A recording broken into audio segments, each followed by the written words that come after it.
In this example, we'll look at a simple faceted reflector design for an LED lamp, and we start with a surface that was imported from an IGES file.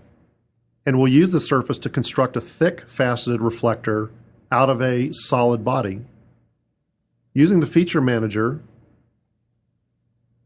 we can see each step of the process used to imprint the surface of our faceted reflector into the solid body.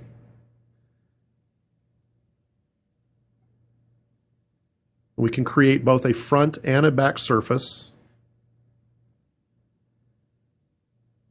and then delete the original surface to create a finished faceted reflector. We can now insert this part into an assembly file, and we can see that we've already attached 3 LEDs to the rear surface of our faceted reflector. Now, these LEDs were created using the Apex Light Source Manager, and we can see the level of detail contained in each of these 3 sources.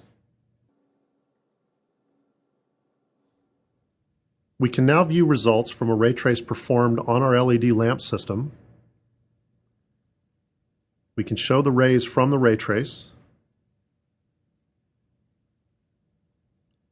And in this case, we performed an analysis of the intensity in the far field. And we can see our spots diagram showing in direction cosine space the ray directions for our 3 LEDs shown here in red, green, and blue. We can again quickly look at a 2D intensity map, again plotted here in direction cosine space, as well as a 3D contour plot showing the far field intensity.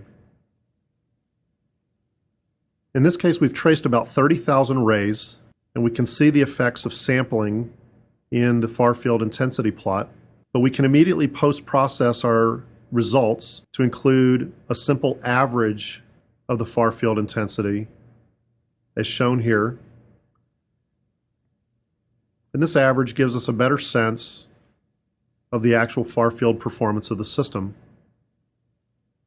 So this is a quick look at a ray trace performed on an LED lamp system using a faceted reflector constructed from an original imported surface.